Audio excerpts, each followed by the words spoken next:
야곱이 이제 하나님 나라 갈 때가 됐잖아요.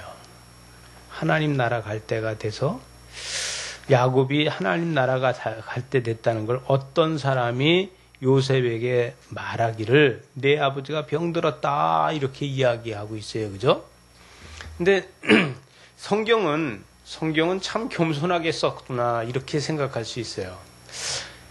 요셉이 총리인데 어떤 사람이 요셉에게 말하기를 내 아버지가 병들었다 이렇게 얘기했다는 거예요.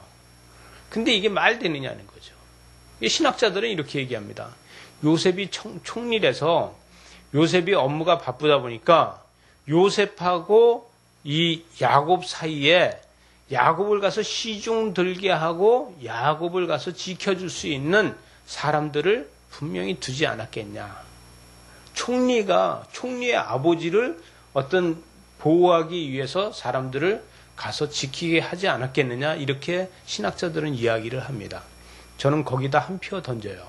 왜냐하면 분명히 총리이고 이때는 바로가 이 도장 찍는 거 말고는 모든 것을 다 하게 한 총리인데 분명히 그렇게 했을 거다.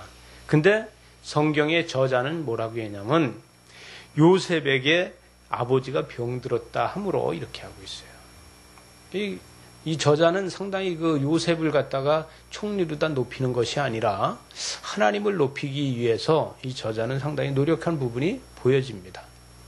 근데 여기에서 이 요셉은 므낫세와 에브라임을 데리고 이 아버지한테 갔다는 거예요.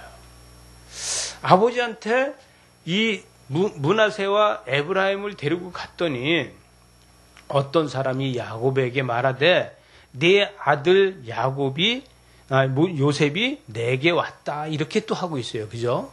이 저자는 여기에서 또다시 야곱한테도 어떤 사람이 야곱에게 말하되 내 아들 요셉이 내게 왔다 하매 이스라엘이 힘을 내어 침상에 일어나서 앉았다 이렇게 이야기하고 있어요. 아들이 왔다 소리를 두고 침상에서 일어나 앉았다 그러는데 여기서 아들이 온 것을 갖다가 그 아들 둘도 데리고 왔다 이렇게 하지 않고 침상에 일어나서 앉았는데 야곱한테 이런 이야기했는데 이제는 이스라엘이 일어나서 침상에서 앉았다는 거예요. 이스라엘이 침상에 와서 앉아서 요셉에게 이르되 이전에 가나안 땅 루스에서 전능하신 하나님이 내게 나타나서 복을 주셨다. 여러분, 전능하신 하나님께서 복을 주셨다? 이 소리 많이 들어본 소리인데 아브라함한테도 한 소리, 야곱한테도 한 소리예요. 그런데 요셉에게 이야기를 하면서 내가 전능하신 하나님께서 내게 복을 주셨다. 근데 내게 이르시기를 너는 내가 너로 생육하고 번성하게 해주겠다. 이런 이야기를 하는 거예요. 이건 무슨 이야기를 하냐면 생육하고 번성하게 해주는데 이스라엘 백성들이 이제부터는 번성한다는 것을 하고 있는 거예요. 여러분, 야곱이 병들어서 누웠고 일어나서 앉은 거는 이스라엘이 일어나서 앉았다는 거예요. 이 저자는 이야기를 하는 것이 야곱은 병들어서 누웠지만 이제부터는 이스라엘이 일어나서 앉았다는 거예요. 이제부터 뭐라고요? 이스라엘이 번성할 것이라는 거예요. 생육하고 번성하는 것을 이스라엘이 할 거라는 거예요. 지금까지는 야곱의 가정이 했지만 야곱의 가정이 아닌 이스라엘이 번성할 거라는 거예요. 생육하고 번성할 것이. 이것이 람셋에서 이제 생육하고 번성해서 엄청난 군대를 이루는 거잖아요. 여기에 이 야곱은 뭐라고 얘기하냐면 애굽으로 와서 내가 이르기를 전에 애굽에서 내가 낳은 두 아들 에브라임과 므낫세는 내 것이다.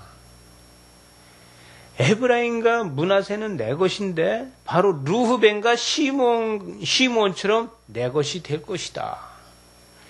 아니 이 12지파가 되는 데에 이제 이 므낫세하고 에브라임이 쓰임을 받잖아요.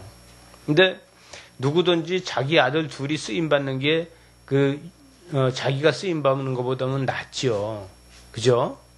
아들을 낳아서 아들이 잘 되는 게 자기가 잘 되는 것보다 낫잖아요. 근데 저는 안 그래요. 자식을 안 낳아보니까 그런지 저는 제가 쓰임받는 게 훨씬 나아요. 왜요? 제 중심에서 모든 걸 생각을 하게 되니까요. 근데 자녀가 잘 되는 게 다 좋아한다는 것이죠.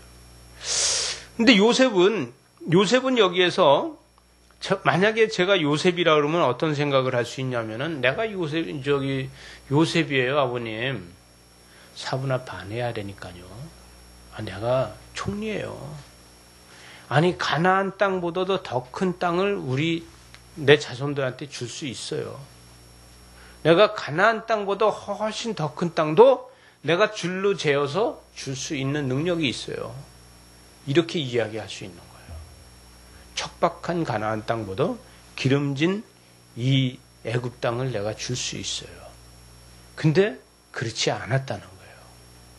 제일 중요한 건 뭐냐면은 아브라함이 와서 진보다리를 풀고 그 아브라함이 진보다리 푸른 데에 다시 야곱은 이 외갓집에 가서 바단 아난에 가서 그가 살다가 다시 거기 와서 진보다리를 풀었다는 거예요. 그리고 또 거기를 가야지 된다고 생각하고 있는 거예요. 왜? 하나님이 주신 땅이라는 거죠. 이게 야곱 이후에 지금까지도 이스라엘 백성들은 이루고 살아요. 디아스포라로다가 다 퍼져나가 있던 그들이 이 이스라엘을 다시 세우고서 이스라엘 땅에서 이 유대인들을 다시 오게 한다 그랬더니 러시아에서도 오고 전 세계에서 들어왔잖아요. 전 세계에서 들어와가지고 지금도 그들은 잘 살고 있잖아요. 그들이 들어와서 만든 게 뭐예요? 키부츠를 만들었잖아요. 그들이 각 나라의 기술이라는 기술은 다 가지고 들어왔어요. 근데 각 나라에 잘 사는 그들이 다 포기하고 들어왔다는 거예요. 지금도 가자 지역이나 이런 지역에 가면은 그 엄청 못 살아요. 타임머신을 타고 왔다 갔다 하는 것 같은 지역이에요. 예를 들어서 이스라엘 땅에는 환해요. 그리고 아주 시설이 좋아요. 마트도 있고 아주 살기 편한데 이 가자 지역이나 이 팔레스타인 지역에 들어가면은 완전히 막 30년 뒤로 다 후퇴를 한 거. 우리나라 중고차는 모두 다 거기다 갖다 놨어요. 현대차, 기아차, 중고차는 다 거기 가서 있어요. 근데 이스라엘 땅에는 뭐 아주 좋은 차들이 많이 달려요. 지금도 배러리가 다니고 막 이렇게 좋은 차들이 다녀요. 그렇지만 바로 다리만 건너간다든가 울타리만 바로 지나가고 나면은 맨 중고차만 다녀요. 그런데 그 땅에 지금도 이스라엘 사람들이 그냥 짐보따리를 들고 들어가서 살아요. 거기 가서 살다 보면 이 팔레스타인들이 밤에 와서 몰살을 시켜서 온 가족이 다 죽는 수도 엄청나게 있어요. 그런데도 거기 들어가서 살아요. 왜? 정복하고 다스리라. 이 정복하고 다스리라는 것을 하나님이 자기네들한테 줬다는 것 때문에 그 팔레스타인 지역에 지금도 들어가서 살아요. 근데 이 정신이 이때 야곱 때에 이때부터도 있다는 거예요. 여러분 요셉은요 애굽의 총리지만 자기는 이 히브리 민족이라는 것을 잊지 않고 있었다는 거예요. 여러분 이 요셉은 총리를 하면서도 어떤 생각이 있냐면 나는 우리 조상이 강을 건너온 사람이야. 왜? 하나님의 말씀을 듣고 강을 건너서 온 사람이야. 나는 히브리인이야. 이것이 항상 머릿속에 있는 거예요. 여러분 우리나라 사람이 외국에 가도 마찬가지 아니겠습니까? 우리나라 사람이 외국에 가도 그게 그대로 있는 거예요. 여러분 우리가 예수를 믿는 사람은요 이렇게 예수 믿다가 우리가 핍박받는 나라에 간다고 해서 우리 속에서 예수가 없어집니까? 안 없어진다는 거예요. 우리 속에 있는 예수는 그대로 있기 때문에 우리는 어느 곳에 간다 할지라도 그곳에서 예수 그리스도를 찬양할 수 있는 것이에요. 우리는 힘들고 어렵고 환경이 바뀌었을 적에 그걸 잊어버릴 수 있어요. 그러나 내 속에 예수 그리스도는 남아있다는 것이죠. 여러분 신앙은 내가 정말 힘들고 어려울 적에 그때 가봐야지만 진짜 내 안에 신앙이 있다는 것을 알게 됩니다. 여러분 죽음보다 더 강한 믿음이 내 안에 있다는 것은 내가 죽음 앞에 가봐야지 아는 거예요. 제가요, 유언을 2번 해봤잖아요. 옛날에 금속당할 적에 간판이 머리에 떨어져가지고 한번 유언을 했잖아요. 그날 저녁에 이제 죽을 것 같아서. 근데 그때 유언 정말 잘했잖아요. 그때 뭐라고 유언했냐? 모든 재산은 우리 집사람 보고 다 가지라 그랬거든요. 우리 형제들한테 논아주지 말고 혼자 다 가져라. 그때 잘못 유언했으면 살아났을 때 큰일 나는 거예요. 형제들 다 논아주고 이렇게 말했으면 큰일 나는 거예요. 근데 2번째 또 유언할 때 뭐 도단하고 있을 때 제가 이제 심장 때문에 죽게 됐을 적에 그때는 그런 유언할 때 똑같은 유언을 2번 하면요 거짓말인지 알아요. 그래서 그때는 뭐라 그래요? 근데 심장이 쪼여 들어가니까 심장이 바짝바짝 쪼이니까 나는 어떤 생각이냐면 쪼일 때마다 하나님 날 지금 데리러 오시는 거죠. 내가 지금 눈을 감았다 뜨면은 하나님의 뜰을 밟고 있을 거라는 생각 때문에 가슴이 벅찬 거예요. 그래서 제가 우리 집사람 보고 그랬어요. 내가 이 밤이 새고 나면은 하나님의 뜰을 밟을 수 있다는 것 때문에 내 가슴이 벅차다. 내가 찬양이 나온다. 이러고 했어요. 죽음 앞에 가봐야지만 하나님이 나를 사랑하는 것에 대해서 경험하게 된다는 거예요. 이 경험이 나를 감격하게 만들어 가더라는 거죠. 실질적으로다가 우리가 육체적으로다가 힘들고 어려운 건 아무것도 아니라는 것이 그때 가보면 알게 되더라는 거예요. 이 야곱은요, 오랜 세월을 살고 이게 147세나 살면 이런 사람이 당신 나이가 몇이요? 그럴 때 내가 험악한 세상을 살았다고 바로 앞에 가서도 이야기를 하는데 그 험악한 세상 속에서 하나님의 사랑만 그 사람은 가지고 있었던 사람이에요. 애굽으로 다 내려갈 적에 이미 그 사람은 헤브론에서 하나님 앞에 제사를 드리면서 감사 기도를 드리고 헌신의 제사를 드리고서 내려갔잖아요. 지금은 이제 마지막 죽기 직전에 침상에서 일어나서 그에게 복을 빌어주는데 뭐를 빌어주는 거냐 하면은 네 아들들은 내 것이다. 내가 그들한테 물려줄 것은 뭐가 있냐? 땅을 주냐? 아니라는 거예요. 돈을 주냐? 아니라는 거예요. 돈과 땅은 내가 줄 수 있지만 요셉한테 돈과 땅은 네가 줄 수 있지만 내가 주는 건 하나님의 복을 주는 것이다. 믿음을 주는 것이다. 이 이야기예요. 내 이 할애비가 하는 것은 너한테 내가 믿음을 물려준다. 여러분, 제일 중요한 건 뭐냐 하면은 믿음을 자손한테 밀려주느냐, 못 밀려주느냐. 이게 제일 중요한 거예요. 돈, 땅, 얼마든지 요셉이 줄 수 있어요. 요셉이 주려는 거는 이 므낫세하고 이 에브라임한테다가 얼마든지 줄 수 있어요. 얘네들은요, 태어날 때부터도 금수저예요. 왜? 이미 총리가 되고 나서 결혼했어요. 그죠? 총리가 돼서 결혼을 해가지고서 총리가 된 다음에 얘네들을 낳잖아요. 진짜라니까요. 근데 그러면은 얘네들은 금수저로 태어난 거예요. 금수저로 태어나서 전혀 아무것도 몰라요. 왜? 땅을 기업으로 받고 이런 거 뭐 아버지 땅이 다 내 땅인데 뭐. 이렇지만 이 야곱은 이 므낫세와 에브라임한테다가 믿음을 주는 거예요. 여러분, 믿음을 물려받고 나면은요, 이 사람은 땅도 필요 없어요. 물질도 필요 없어요. 뭐가 제일 소중해요? 하나님의 은혜만 제일 소중한 거예요. 이 므낫세하고 에브라임한테 이게 있는 거예요. 그래서 요셉은 므낫세와 에브라임을 데리고 가서 축복을 받는 거예요. 이것이 요셉의 신앙이고 요셉이 흔들리지 않는 거예요. 요셉은 이가 국무총리로다 있었다 할지라도 국무총리였다 할지라도 그는 제일 중요한 게 뭐냐면 나는 시브리인이라는 거예요.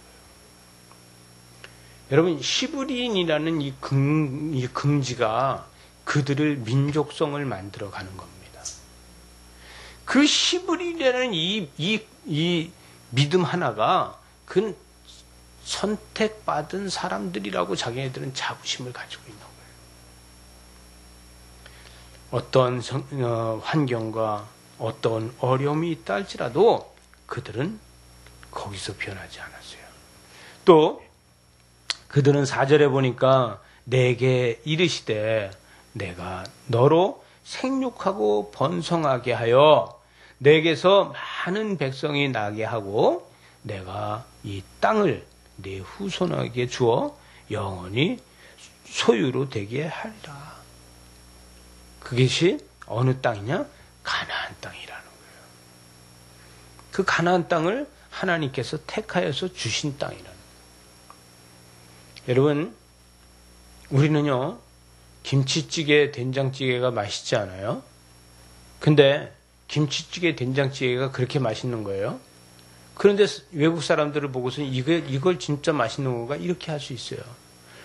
우리가요, 전 세계를 돌아다녀 봐도 한국 땅에 와서 김치찌개나 된장찌개만 먹으면 마음이 편안해요. 왜? 여기가 내 땅이고 고향이니까. 여러분, 이스라엘 백성들은요, 어쩌니 해도 가나안 땅이 자기의 고향이고 하나님이 주신 땅이라는 거예요. 여러분, 신앙생활은요, 교회에 와서 앉아서 머리만 숙이고 있고 눈만 감고 있어도 마음이 편해야 됩니다. 이것이 행복한 거예요. 여러분, 내 집에 들어온 것처럼 편안한 삶이 돼야 돼요. 교회는 내 집에 들어와 있는 것처럼 편안한 삶이 돼야지, 그렇지 않으면은 날마다 나는 언제 떠나야 되나 이런 생각을 하는 거예요. 아마도 요셉은 여기서 총리를 하고 있지만 나는 언제 가나안 땅으로 가보나, 언제 가나안 땅으로 가야 되나. 요셉이 총리의 옷을 입고 있지만 나는 언제 이 옷을 벗고 내가 시브리인으로 다 살 수 있을까, 이 생각을 했을 겁니다. 여러분, 우리는 아무리 권력을 가지고 있고 아무리 힘과 능력이 있다 할지라도 우리는 그것이 내 옷이 아니라고 하면 그것을 벗고 나는 언제 시브리인으로 다 살 수 있지, 이렇게 생각할 수 있는 거예요. 여러분, 혹시 우리 중에서 그리스도의 옷을 입고 있는 것, 그리스도인이라는 옷을 입고 있는 것이 불편한 적이 있습니까? 없다는 거예요. 우리는요, 단 한 번도 그리스도인이라는 옷을 입고 있는데 그것이 불편해서 어려운 적이 없다는 거예요. 왜 얼굴이 이래? 응? 왜 얼굴이 이래요? 이 그리스도인이라는 옷을 입고 있는 것이 우리는 감사하고 즐거움이 있는 것이 구원의 감격이 있는 것이라는 얘기죠. 여기 보니까 6절에 보니까 이들 후에 내 소생은 내 것이 될 것이며 그들의 유산은 그들이 형의 이름으로 함께 받을 것이다. 여러분, 이것은 이 므낫세하고 에브라임 이 손주들이지만 그들이 내 것이 되어서 똑같이 내 족속이 될 것이다. 이런 이야기를 하는 거잖아요. 여러분들 잘 알다시피요. 그런데 이 축복이 요셉하고 관계없이 이 자녀들한테 내려가는 축복이 결론은 이 요셉을 통해서 이루어져 가고 있는데, 요셉은 이 야곱을 통해서는 12지파가 생겼지만 요셉을 통해서는 2지파가 생겨서 이 2지파가 이끌어 갈 것이라는 건데 그것은 나의 허리라. 이렇게 이야기하고 있어요. 그래서 가나안 땅을 정복했을 때 므낫세 지파가 한쪽엔 동쪽과 한쪽에 서쪽을 맡고 에브라임 지파가 가나안 땅의 중간에 허리를 맡게 되죠. 이러한 역사로 다 만들어가는데 마지막 28장 7절에 보니까 28장 7절에 내게 대하여는 내가 이전에 밧단에서 올라올 때 나엘이 나를 따르는 도중 가나안 땅에서 죽었다. 가나안 땅에서 죽고 그곳은 에브라까지 길이 아직도 먼 곳이다. 에브라까지 먼 곳이고 내가 거기에서 그를 에브라 길에 장사하였다. 지금 얘기하면 베들레헴이다. 이 베들레헴 에브라타야 너는 작을지라도 이런 이제 이 신약에서 이제 예수님의 탄생에 대해서 이야기하는 것처럼 이곳에 장사 지낸 이곳이 나는 하나님께서 주신 그 땅으로다가 우리는 돌아가는 것이다. 여러분, 신앙생활은요, 우리가 물질이나 문화나 군사적이나 어떤 강함이 다 갖추고 있는 이 애굽에서 이 총리, 또 총리의 가족, 이 총리의 친척, 이것이 중요한 것이 아니라 제일 중요한 건 뭐냐면 하나님 중심이 어디에 있느냐가 제일 중요하다는 거예요. 우리 삶에서 이 야곱이 지금 마지막 가면서 하나님 나라로다 가기 직전에 요셉을 불러가지고 그 아들들에게 축복해주면서 그에게 이르는 이 유산이 우리를 통해서도 계속해서 일어나야 된다는 거예요. 여러분, 구원은 나 혼자 가지고 있는 게 아닙니다. 구원은 나 혼자 가지고 있는 게 아니라 구원은 내가 나누는 것이 구원이에요. 구원은 내가 혼자 가지고 있는 것이 아니라 내 이웃을 위해서, 내 주변 사람을 위해서 같이 나눌 수 있어야 돼요.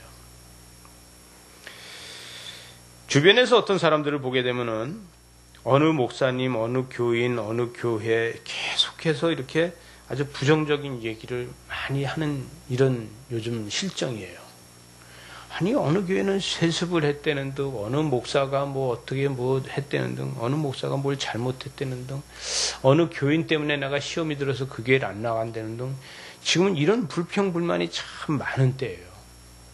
여러분, 우리가 언제부터 이렇게 불평불만을 많이 하는 교인들이 됐는지 모르겠어요. 언제부터 그렇게 불평불만을 하는 교인들이 많아졌는지 모르겠어요. 그러나 제일 중요한 건 뭐냐면은 자꾸 새벽불이 꺼져가고 기도가 식어가고 있으면서 불평불만이 많아지고 있다는 거예요. 여러분, 교회가 기도가 짧아지고 기도가 없어지기 시작하면은 계속 불평불만은 늘어가게 돼 있습니다. 그러나 교회가 불평불만이 없어지기 위해서는 기도의 자리가 많아져야 돼요. 제가 목회를 하기 전에는 장로로 살면서는 사업을 하니까 이익만 내면 됐어요. 이익만 내면 돼요. 무조건 이익 구조로만 가서 이익만 내면 돼요. 신기하게도 평생 사업하면서 이익 구조를 못 내본 적이 없어요. 하는 것마다 제가 이익 구조한 만큼은 잘 냈어요. 근데 목회는 이익 구조가 안 나요. 여러분, 목회는 이익 구조가 안 나는데 이 목회는 하나님만 이익 구조가 나는 거예요. 나는 이익 구조가 안 나요. 제가요, 도단을 처음에 짓고요. 도단을 짓고서 매주 토요일마다 콘서트를 할 적에 얼마나 돈이 많이 들어가는지 너무 힘든 거예요. 힘들고 어려서 하나님 앞에, 하나님, 내가 너무 힘듭니다. 어렵습니다. 어느 날 저희 집사람도 이제 여기서 넘어져서 머리는 이렇게 다쳐있고 그럴 때, 하나님, 나 이제 도저히 못하겠습니다. 힘듭니다. 그렇게 이야기하니까, 힘드니? 내 속에 들리는 소리가 힘드니? 네, 힘들어요. 어렵니? 네, 어려워요. 적잖아니? 네, 적잖아요. 그랬더니 그때 하나님 나한테 하시는 말씀이 다른 소리 하나도 안 들고, 나는 세상 만들고 지금까지 적잡았어. 이 소리 한마디 딱 해주시는 거예요. 그러니까 나는 더 이상 거기에 답변 못하고, 그럼 적잖아도 계속 하란 말입니까? 이 말하고서 울면서 또다시 할 수밖에 없었던 거예요. 베드로는 이 로마로 가가지고 로마에서 힘드니? 네, 힘들어요. 이 인간들은 인간들도 아니에요. 어렵니? 네, 어려워요. 사람이 아닙니다. 그러면 어떡할래? 난 가겠어요. 그리고 돌아서 나가니까 예수님이, 그러면 너는 가라. 내가 들어가겠다 하고 들어가니까 베드로가 한 얘기 뭐야? 주여, 어디로 가시나이까? 그리고 따라 들어가서 쿠바디스. 그죠? 그래서 내가, 예수님은 십자가를 지고 죽었으니 나는 거꾸로 달아 죽이시오. 그러고서 결론은 거꾸로 십자가를 칠 수밖에 없는. 우리 삶에서 믿음이 있으면 믿음이 있을수록 우리는 힘들어지잖아요. 때에 따라서는 교회 안에서 힘들고 어려운 일이 생기는 게 뭐예요? 나의 신앙을 다져지기 위해서 생길 수 있는 거예요. 저는 살면서 신앙생활하면서 힘들었던 게 뭐냐고 얘기한다면은 저는 평신도들 때문에 힘들지는 않았어요. 결코. 여러분, 우리는 평신도들 때문에 상처받는 일보다 신앙이 좋은 사람들 때문에 상처받는 일이 많다는 거예요. 그건 뭐예요? 나의 십자가를 점점 더 굳건하게 지게 해주는 거예요. 혹시 집안에서도 마찬가지예요. 나보다 더 믿음이 좋은 내 아내가 나를 핍박해요. 믿음이 좋은 남편이 나를 핍박해요. 근데 그럴 때마다 여러분, 우리는 신앙으로 보지 않고 남편으로 보고 아내로 다 보다가 보면 맨날 뭐 하는 거예요? 쌈질하게 돼요. 어려움을 겪게 돼요.